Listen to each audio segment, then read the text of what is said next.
Bon, eh ben, on va commencer. Alors, je vous rappelle que l'influence totale, c'est un cas particulier de l'influence mutuelle. Alors, on avait vu que l'influence mutuelle, c'est quand vous avez deux conducteurs, un premier conducteur qui influence le deuxième et réciproquement le deuxième qui va influencer le premier. Alors on avait, je reviens un petit peu en arrière, le cas particulier qu'on avait pris pour décrire l'influence mutuelle, c'était un conducteur chargé positivement et un conducteur qui était neutre. Mais c'est pas obligatoirement un conducteur neutre, hein, c'est juste un exemple. Alors l'influence de B sur A, eh bien, c'est que B a créé un champ électrique E, que vous voyez ici en rouge, à l'endroit où se trouve A. Eh bien, puisque B est chargé positivement, il va produire un champ qui est répulsif, donc il va être orienté vers la droite. Ce qui se passe ensuite sur le conducteur A, c'est que ces charges négatives vont aller en sens inverse du champ et les charges positives vont aller dans le sens du champ, ce qui fait qu'il va se retrouver dans un état polarisé, c'est-à-dire qu'il est toujours neutre, il a toujours autant de charges positives que de charges négatives, mais il a cette configuration de gros dipôles où les charges positives sont d'un côté et les charges négatives de l'autre. Alors, l'influence maintenant en retour, si vous voulez, la réponse à cette influence de B sur A, eh ben, ça va être que, comme les charges négatives de A sont plus proches de B que les charges positives, eh bien, globalement, le champ qui est produit par A à l'endroit où se trouve B, c'est un champ qui est attractif. Vous voyez, c'est le champ E' que j'ai dessiné en bleu et qui va faire en sorte que les charges positives de B vont un petit peu migrer pour aller se mettre en face de A. Alors le résultat de tout ça, c'est que il va y avoir des lignes de champ qui vont être communes à A et à B. Vous voyez qu'il y a certaines lignes de champ qui sortent de B qui vont entrer dans A. Voilà. Donc c'était l'influence mutuelle. Maintenant, l'influence totale, eh bien, c'est un cas particulier de l'influence mutuelle. Alors, l'influence totale, c'est quand vous avez l'un des corps qui entoure complètement l'autre, c'est-à-dire que toutes les lignes de champ qui sortent de l'un vont entrer dans l'autre.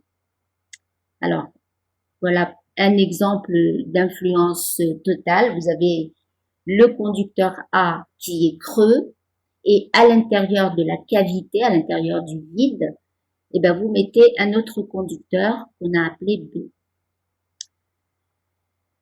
Alors, comme le champ est nul à l'intérieur d'un conducteur en équilibre, donc on prend le cas particulier du conducteur A qui est en équilibre, donc le champ est nul à l'intérieur, on a appliqué le théorème de Gauss pour pouvoir établir une relation entre les charges QB et QAI.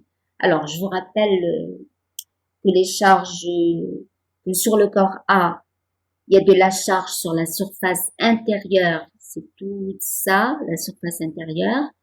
Alors, on l'a appelé QAI, I comme intérieur. Et sur la surface extérieure, eh bien, il y a une autre charge qu'on a appelée QAE, E comme extérieur. Alors, on cherche donc une relation entre le QB et QAI.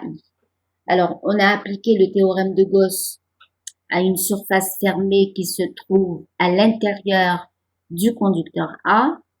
Donc, si on calcule le flux à travers cette surface fermée, le champ étant nul, eh bien, le flux va être nul.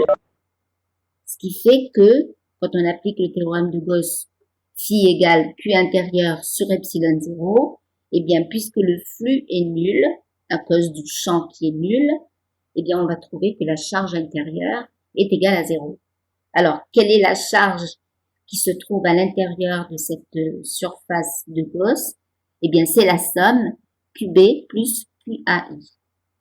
Alors, ça veut dire quoi? Ça veut dire que QAI plus QB égale 0. Ça veut dire que QAI est opposé à QB. Voilà. Alors ça, c'est quelque chose qu'on avait déjà un petit peu remarqué dans l'influence mutuelle. Vous avez bien vu que si vous regardez la charge de B et la charge de A qui est en face, c'est celle-là, la charge QAI, c'est la charge qui se trouve en face de B. Eh bien, vous voyez bien qu'elles sont de signes opposés. Hein. Alors, maintenant, la relation entre QAE, la charge qui se trouve sur la surface extérieure, et QB, eh bien, ça va dépendre de la charge initiale de A. Si au départ, A était neutre, comme c'est le cas dans l'exemple qu'on a vu ici, hein, on avait pris un conducteur A qui est neutre, eh bien, si A est neutre, on dit que la charge totale de A, eh bien, c'est QAI plus QAE, et c'est égal à 0 puisque A est neutre. Donc, ça nous donne QAE égale à moins QAI, et comme QAI est égal à moins QB, eh bien, j'ai QAE égale à QB. Alors maintenant, autre cas, si le conducteur A avait une charge initiale Q0, peu importe qu'elle soit positive ou négative. Hein. Alors, eh bien, on écrit que la charge totale de A, c'est QAI plus QAE, et c'est égal à Q0. Ce qui fait que QAE, qu'on est en train de chercher, c'est Q0 moins QAI. D'accord? Je fais passer le QAI dans le membre de droite de l'équation. Donc, j'ai QAE est égal à Q0 moins QAI. Et comme QAI est égal à moins QB, eh bien, j'ai QAE égal à Q0 plus QB. C'est-à-dire la charge qu'il avait au départ, que A avait au total, la charge totale qu'il avait au départ, plus QB. C'est ça qu'on retrouve sur la surface extérieure. Voilà. Est-ce que vous avez des questions? Vous avez eu le temps de réfléchir à cette influence totale. Est-ce que vous avez des questions dessus?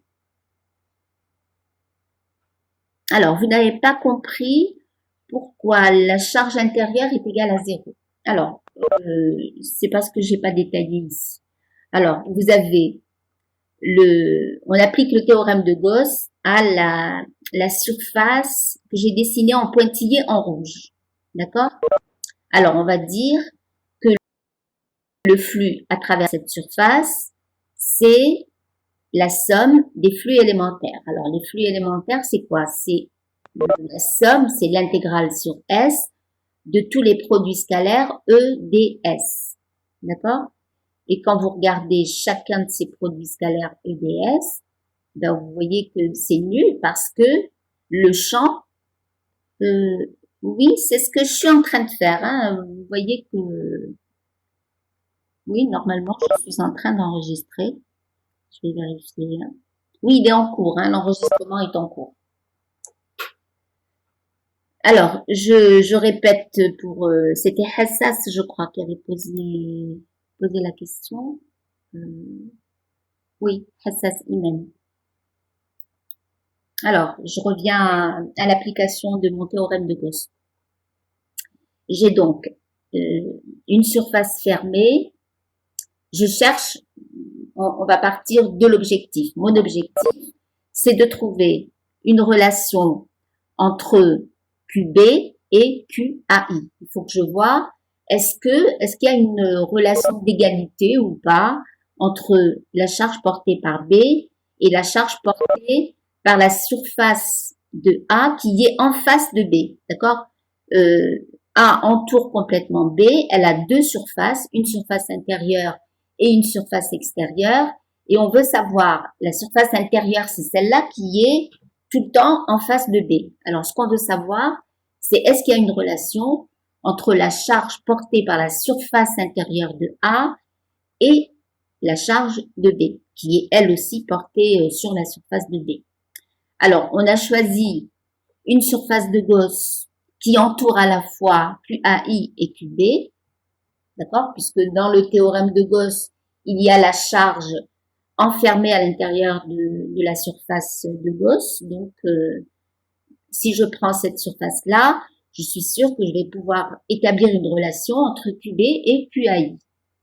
Alors, le flux à travers cette surface, c'est la somme de tous les produits scalaires E ds.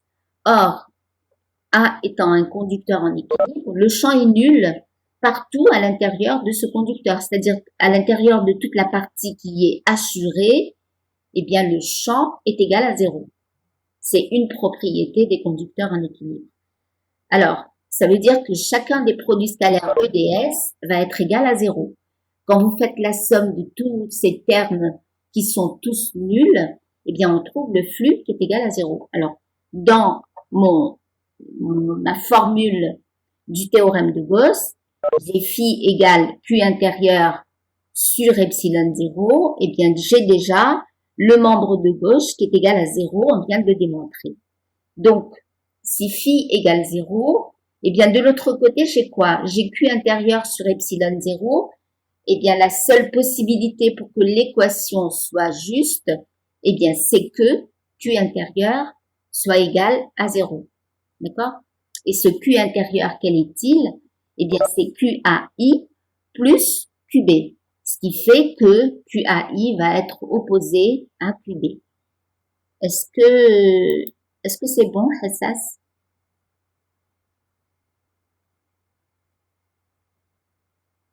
D'accord. Alors, on en arrive au conducteur. Bon, on s'était arrêté là, mais je vois que c'était pas inutile de revenir un petit peu en arrière. Alors, on en arrive au condensateur. Alors, définition d'un condensateur, c'est quoi? Eh bien, c'est l'ensemble de deux conducteurs en influence totale. Alors, en influence totale, ça veut dire que l'un entoure complètement l'autre.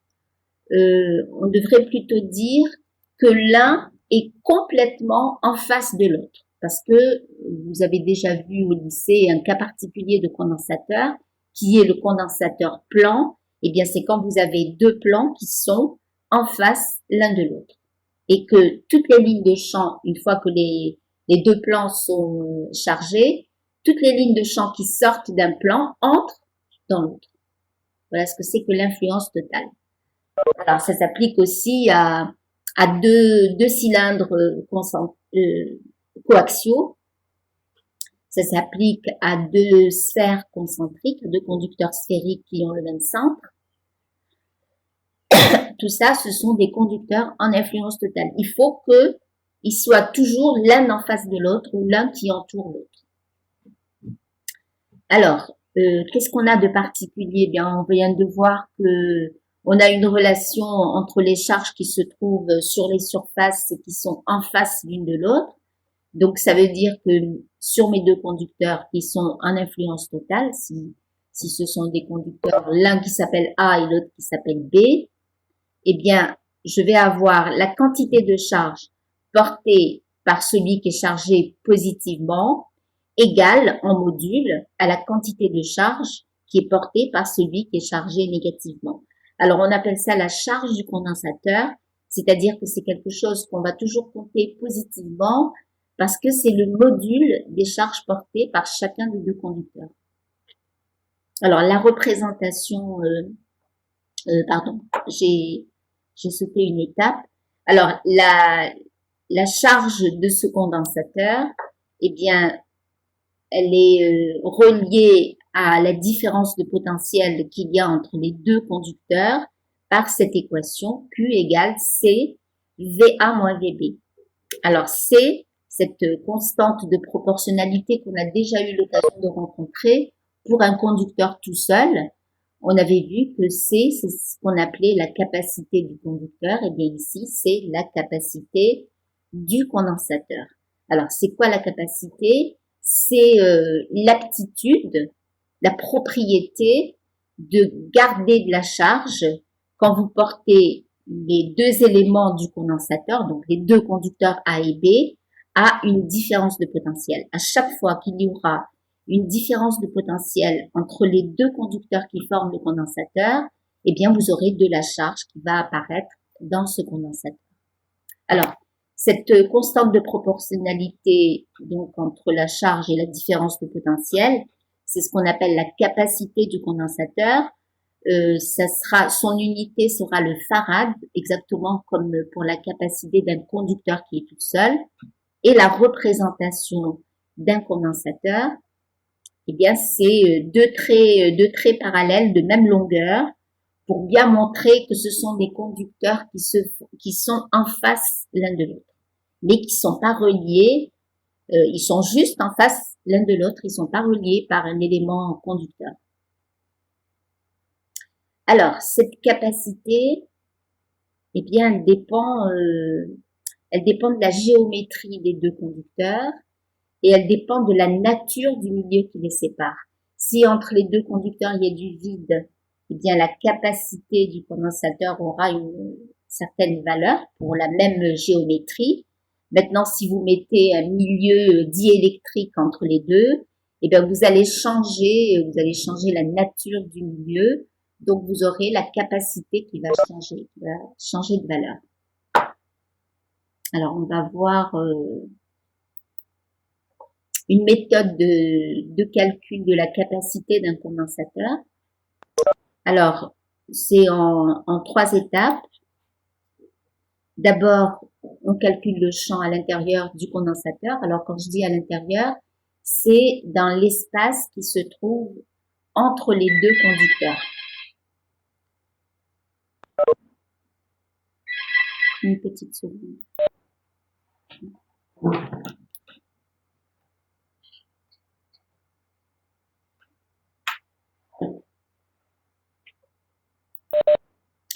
Alors, on cherche le champ à l'intérieur du condensateur, c'est-à-dire dans l'espace qui se trouve entre les deux conducteurs. Par exemple, si c'est un conducteur sphérique, vous avez une sphère intérieure et une sphère extérieure. C'est dans l'espace qui se trouve entre les deux sphères qu'on va calculer le champ. Ensuite, on en déduit V, la différence de potentiel aux bornes du condensateur, c'est-à-dire la différence entre le potentiel du conducteur A et le potentiel du conducteur B. Et enfin, on calcule C, puisque C, on vient de voir dans la page précédente, je vais y remonter. On vient juste de voir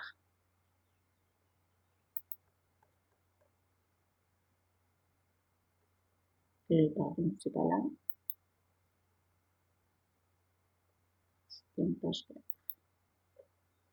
Ah.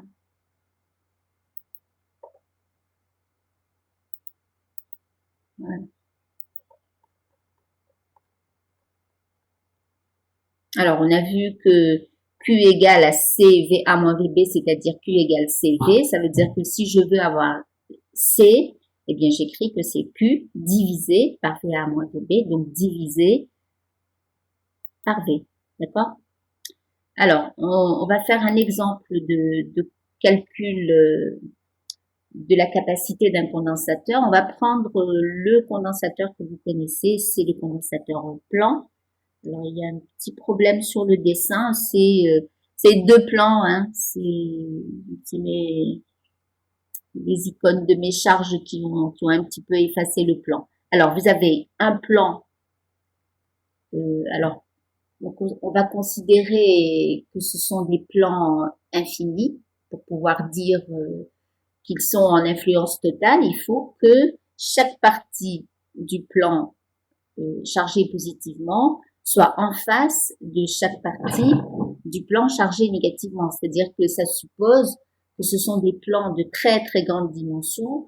En réalité, on va parler de condensateurs plans, même si la surface de ces plans est petite. Par exemple, si je prends des plans de 10 cm sur 10 cm, si je les sépare par une distance qui est de l'ordre de quelques millimètres, eh bien, cette distance de quelques millimètres, elle va être très très petite par rapport à la surface de dimension des deux plans, et je pourrais considérer que ce sont des plans infinis.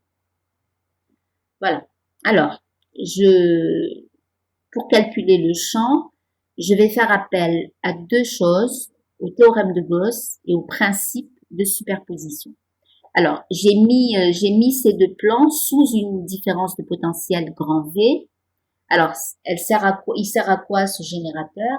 Eh bien, il sert à avoir un potentiel plus élevé sur le plan du haut que sur le plan du bas, ce qui fait que le plan du haut va se charger positivement puisqu'il est relié à la borne plus du générateur et le plan du bas va se charger négativement puisqu'il est relié à la borne moins du générateur. Donc, je sais, puisque j'ai un potentiel plus élevé sur la plaque du haut que sur le plan du bas, je sais d'avance que le champ va être vers le bas, d'accord, puisque le champ va toujours des potentiels les plus grands vers les potentiels les plus faibles. Donc, il va aller du plan de haut vers le plan de bas, du bas. Alors, on applique donc deux choses pour trouver ce champ, le théorème de Gauss et le principe de superposition. Alors, je vous rappelle qu'on a déjà calculé le champ qui est produit par un plan infini et on a trouvé que le module de ce champ, c'était sigma sur 2 epsilon 0. On a fait ça par le calcul direct, quand on a fait le cas du disque et qu'on a fait tendre le rayon du disque vers l'infini, mais on l'a fait aussi comme application du théorème de Gauss dans les derniers cours, l'avant-dernier cours. D'accord? Donc, on avait trouvé que le champ produit par un seul plan, c'était sigma sur 2 epsilon 0. Alors ici, j'applique le principe de superposition, c'est-à-dire que je vais faire comme si le plan du haut était tout seul. Alors, il produit un champ qui est, alors puisque c'est un plan que je considère comme de dimension infinie, il va produire un champ qui va être perpendiculaire au plan, donc il va être vertical ici, mais mes deux plans sont comme ça, hein, c'est des plans horizontaux qui sont l'un au-dessus de l'autre. Ce que j'ai dessiné, c'est juste l'intersection de chacun des plans avec l'écran. Alors, j'ai donc le champ produit par le plan du haut qui va être répulsif, puisque ce sont des charges positives. Donc, je vais avoir un champ. Alors, je vais essayer de dessiner. Alors, je ne sais pas si je vais pouvoir le faire. Alors, je vais avoir un champ qui sera comme ceci, d'accord? Le plan. Alors, le plan du haut, il va donner un champ qui va être, alors, au-dessus, il va être vers le haut, et en dessous, il va être vers le bas, d'accord? Maintenant, le plan, j'ai fait comme si le plan du bas n'existait pas, hein. Maintenant, je vais faire, je vais peut-être prendre une autre couleur, je sais pas, oui, je prends bleu. Alors maintenant, je m'intéresse à ce que le plan du bas va créer comme champ. Comme ce sont des charges négatives, elles vont créer un champ qui va être attractif. Donc, je vais avoir ici un champ vers le bas et là, un champ vers le haut. Ça va? Moi, ce qui m'intéresse, alors je sais pas si je peux faire... non, je peux pas dessiner une flèche. Bon, peu importe. Alors, j'arrête les annotations. Bon, j'ai fait tout ça pour rien. Bon, je recommence.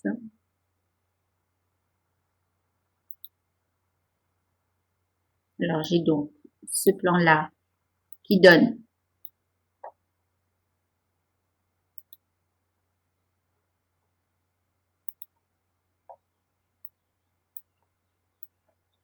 voilà le champ qui est produit par le plan du bas.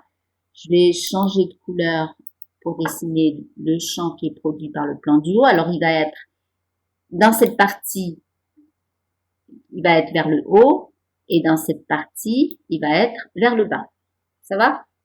Alors, le champ que j'ai dessiné en rose, il est vers le haut sur dans cet espace et vers le bas ici. D'accord? Par contre, le champ en bleu qui est le champ du plan chargé négativement, il va être attractif. Donc, il va être, la flèche, elle est ici, vers le bas. Hein. Donc, le champ va être comme ça, vers le bas, et ici, vers le haut. Toujours dirigé vers les charges. Alors maintenant, ce qui m'intéresse, je m'intéresse ni à cet espace, ni à celui-là. Je m'intéresse juste à l'espace qui se trouve entre les deux plans. Eh bien, le champ en rouge, il est vers le bas, il vaut sigma sur 2 epsilon 0. Le champ en bleu, il est vers le bas aussi, il vaut sigma sur 2 epsilon 0. Ça veut dire que quand je fais la somme des deux, eh bien, j'obtiens un champ qui vaut sigma sur epsilon 0. Est-ce que c'est clair est-ce que vous avez compris pourquoi le champ entre les deux plans, c'est sigma sur epsilon 0? Ça va? Bon, je considère que oui. Alors, deuxième étape, donc on cherche le potentiel. Alors, pour trouver le potentiel, eh ben, on va utiliser le résultat qu'on vient d'avoir pour le champ. Alors, le champ, pardon, j'ai sauté une étape. Donc, sigma sur epsilon 0, c'est-à-dire la densité superficielle de charge sur epsilon 0. Or, moi, ce que je cherche, c'est une relation entre la charge, et non pas la densité de charge, et le potentiel. Donc, je vais remplacer sigma, puisque c'est une densité de charge qui est uniforme, je vais la remplacer par la charge totale sur la surface totale. Donc, j'ai le champ qui est égal à Q sur epsilon 0 S. C'est bon? Alors, maintenant, je passe à dV. Je sais qu'il y a une relation entre la variation du potentiel et le champ quand je fais un tout petit déplacement dl. Donc, j'écris dV égale à moins EdL. Alors, le champ étant dirigé, alors j'ai pris un axe X orienté vers le bas et j'ai le champ qui est parallèle à l'axe OX et dans le sens positif par rapport à l'axe OX.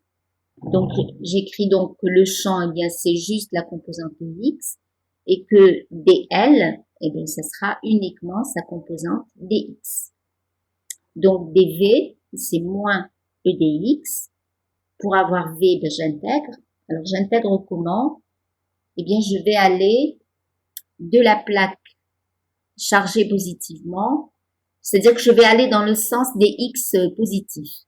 Donc, v, quand je vais de cette plaque, de la plaque du haut à la plaque du bas, eh bien, v, il varie de la valeur du potentiel du plan chargé positivement, c'est-à-dire le potentiel qui est donné par le générateur, donc c'est V, d'accord?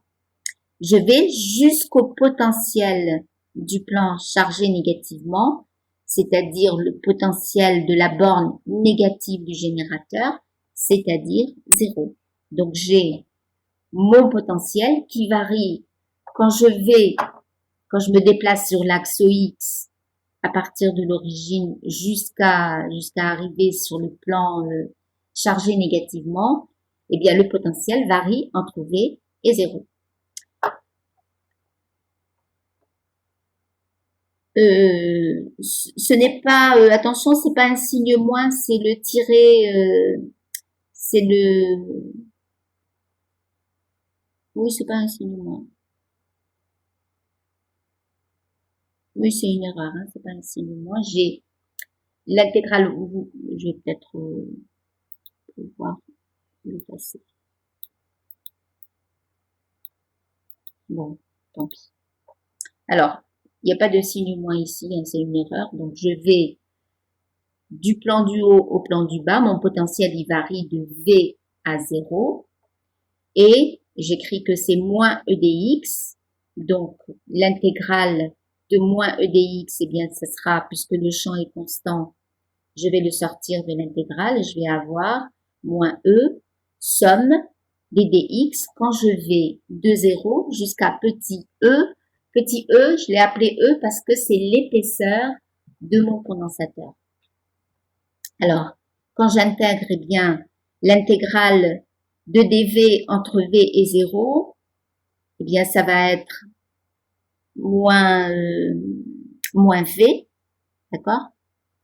Et l'intégrale ici de dx entre 0 et e, ça va être petit e, c'est-à-dire que je vais avoir moins v égale à moins grand E petit e, c'est-à-dire que j'ai le signe moins qui se retrouve des deux côtés de mon équation, sur les deux membres de l'équation.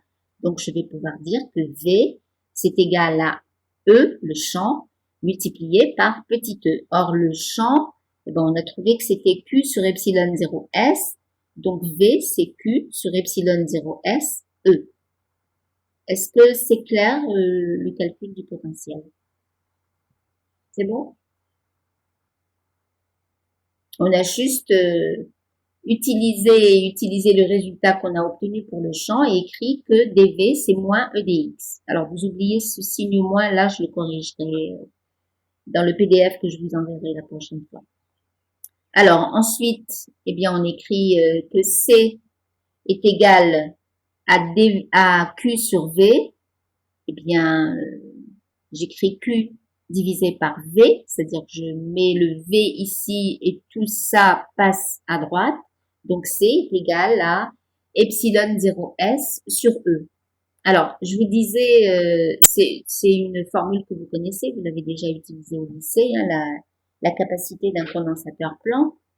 Alors, je vous disais tout à l'heure que la valeur de la capacité dépendait de la géométrie du condensateur. Donc, vous voyez bien que ça dépend de la géométrie puisque ça dépend de la surface des deux plans, ça dépend de l'épaisseur du condensateur, c'est-à-dire la distance qui sépare les deux plans. C'est ça la géométrie, c'est la forme que ça a, la surface que ça a et l'épaisseur, la distance qui sépare les deux conducteurs, et de la nature du milieu qui les sépare. Et bien, ce epsilon 0, qui est la permittivité du vide, c'est-à-dire l'aptitude du vide à laisser passer la manière d'être perméable en quelque sorte aux lignes de champ électrique, eh bien, la permittivité, c'est l'aptitude à laisser passer des lignes de champ électrique.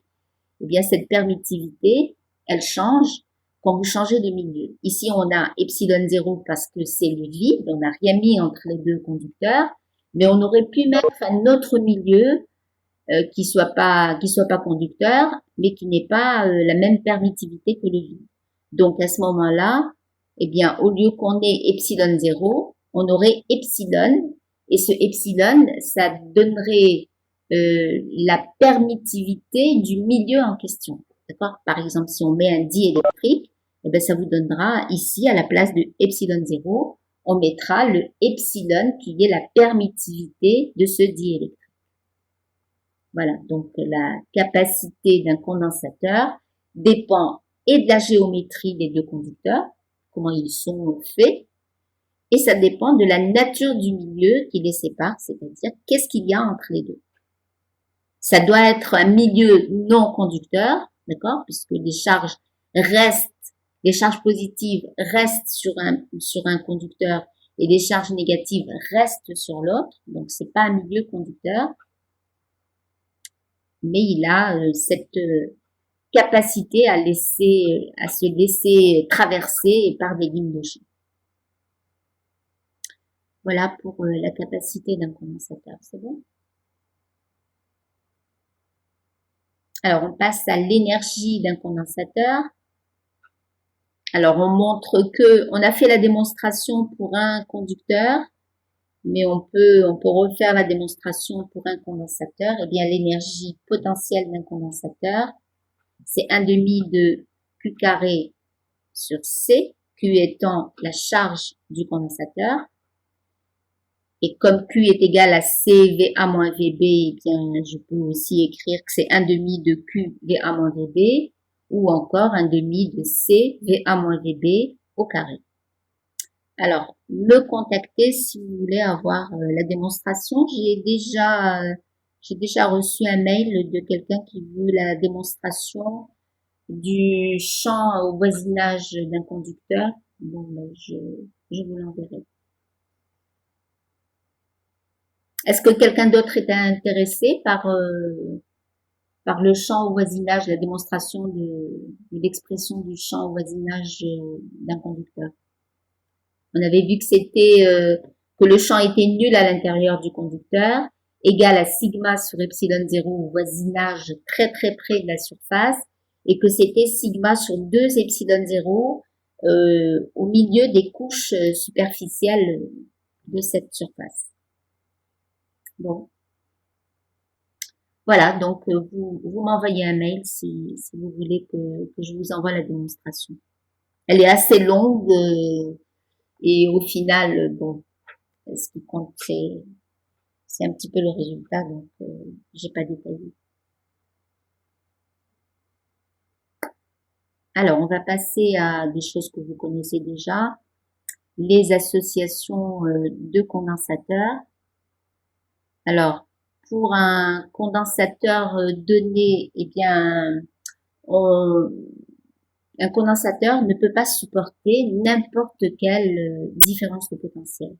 Alors, il y a ce qu'on appelle, pour chaque condensateur, il y a ce qu'on appelle la DDP, la différence de potentiel explosive. Alors, c'est quoi?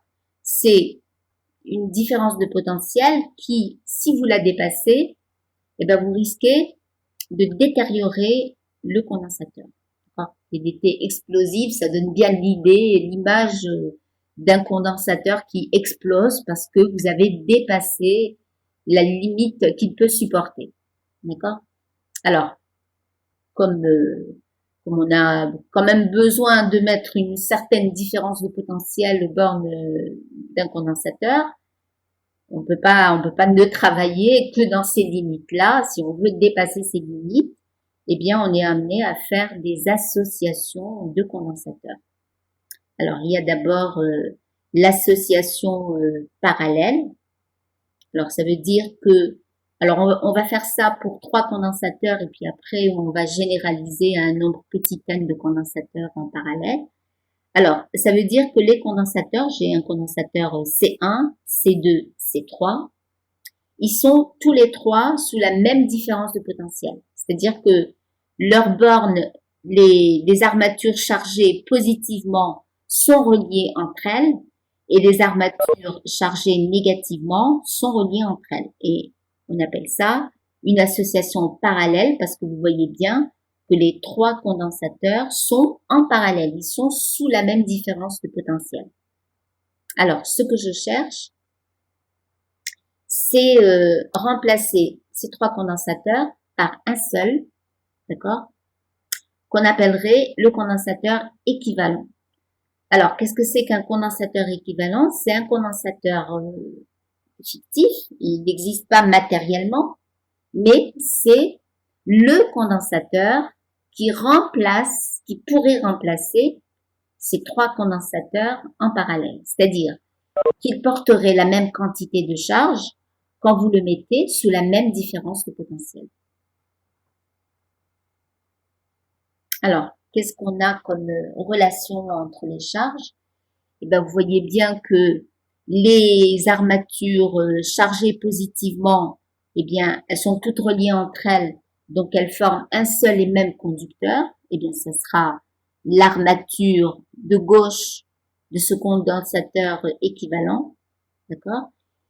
Et les armatures chargées négativement sont reliées entre elles et elles vont former un seul et même conducteur qui sera l'armature de droite de ce condensateur équivalent.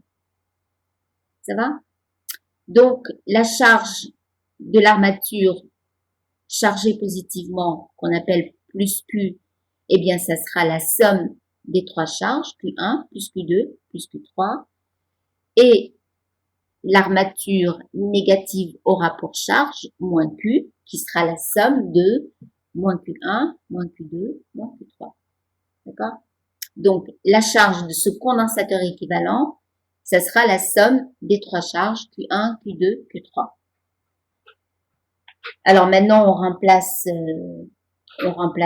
chacune de ces charges par son expression en fonction de la capacité et de la différence de potentiel. Donc, je sais que C1 se trouve sous la différence de potentiel V. Donc, sa charge Q1, ça sera C1 multiplié par V. C2 se trouve sous la même différence de potentiel V. Donc, je vais écrire que Q2, c'est C2 multiplié par V. Et pareil pour C3, je vais écrire que Q3, c'est C3 multiplié par V.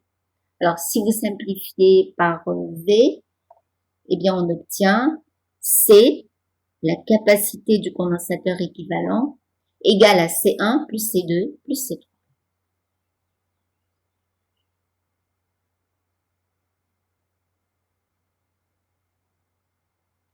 Alors, généralisation à un nombre petit n de condensateurs en parallèle. Eh bien, V est égal à VI. Vous avez bien vu ici que V est égal à V1 égal à V2 égal à V3. C'est la même différence de potentiel qu'aux bornes du condensateur équivalent. Q, c'est la somme des QI pour I allant de 1 à N. Et C, c'est la somme des capacités. Voilà. Alors, je vais enregistrer en 2 fois, donc je vais arrêter l'enregistrement.